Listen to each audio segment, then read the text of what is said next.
I'd like to take you through from the flow of power in all the way out of how this actual electrical system works without taking the time of, setting it all up for you.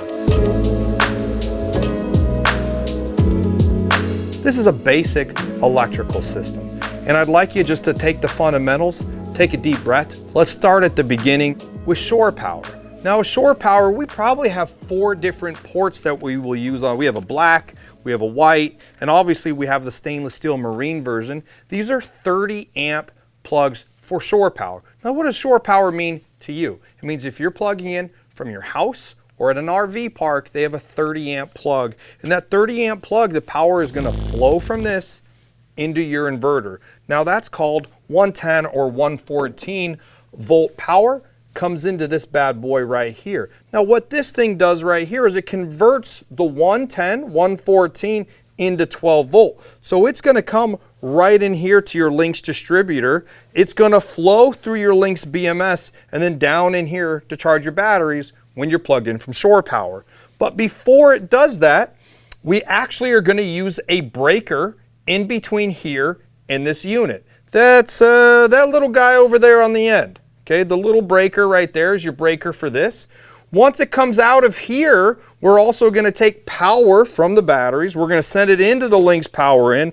We're going to shove it over here to the Lynx BMS through the Lynx distributor, back into the inverter, and the converter then is going to take the 12 volt power and turn it back into 110 power. And that's why we have our 3 fuses, or breakers, right over yonders. Now, if you're doing a typical Sprinter van, I don't want to see 20 breakers inside your vehicle. You shouldn't make it too complicated. Anything that can break, will break. Keep it simple. 3 is enough. Now remember, you can go 1, 2, 3 all on one fuse. You can put the water heater on another one, and then you can put, I don't know, if you have a traditional rooftop air conditioner, you can use another one for that. It's 15 amps at 110, so it may not be enough. So then that's the 110 side. So then that's how all the power works. It goes from your shore power through the breakers all the way back over here and then shoves that 12 volts right into your battery so that when it's fully charged, you're at 14.4 or 14.2 right over here on your lithium batteries. Now we need to do the same thing here, and we need to charge these batteries when you're not plugged in. We have a few different options to do that. Now the first thing that we have is we have a secondary alternator right over here. This is the Belmar version. It charges at over 250 amps. It's going to go from your alternator into your Lynx distributor. Now most people will put this all the way on the far side of the Lynx distributor, but in reality it's okay to put it here, but you can put it anywhere you want right in here. You also have the option of putting your Belmar alternator or your secondary alternator through a battery protect specific for this to make sure that it will turn off if this is for some reason overcharging your batteries at too high of a voltage. You also have your option of not using a secondary alternator and using a Victron Orion that will charge at 30 amps or a Victron Buck Boost that will charge at 50 amps. Now remember guys, you can stack these two together. You can use 2 Buck Boosts right here, 50 and 50 gets you 100.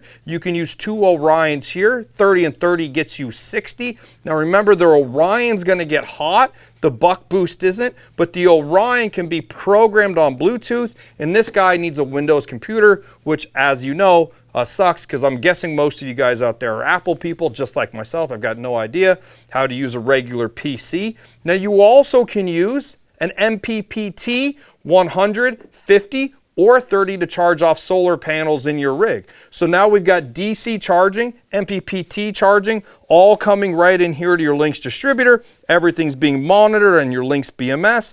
Everything's coming in here into your 4 batteries that also have terminal breakers right on the top. Now, on the plus side of that, you need to see everything that's going on right in here inside your system. And we're using the Serbo GX. Think of this as the mainframe or the computer. This checks all your devices right in here and will send the signal up to your Touch 50. Or if you're a big baller with all that money in your pockets, you may use a Touch 70. So that's how a basic electrical system works with the Lynx distribution network. We have have DC charging in, we have 110 charging in, we have DC coming out through our 220 battery protect. Now after the 220 battery protect, I do like to use a 12-volt breaker panel. Just like this, it's got all your accoutrements right here for all your lights and all your gizmos, your fans, everything's right here. It's beautiful, it's easy to label, it's not that expensive. So if people want to go further with the most beautiful, most robust, most sophisticated electrical system on the market, they should do me a favor, go to nomadiccooling.com today. Check out our full list of self-described amazing electrical kits, all combined for you, so you don't have to do the research of what's best for you and your overland rig. Are you a weekend warrior? Are you going out for a month at a time? Are you going and never coming back? Or did you just sell your house for tons of money and now you're buying a super sweet van so you can go head down to the beach and do a little surfing? Because if you're that kind of person, do me a favor, give me a call because I want to go with you. They got me stuck over here doing these YouTube videos and I don't get to go out there and use my van to do it. When was the last time you let me go surfing, Kenny? Guys, if you want to learn anything about these beautiful products, go to nomadiccooling.com. Let's go further together.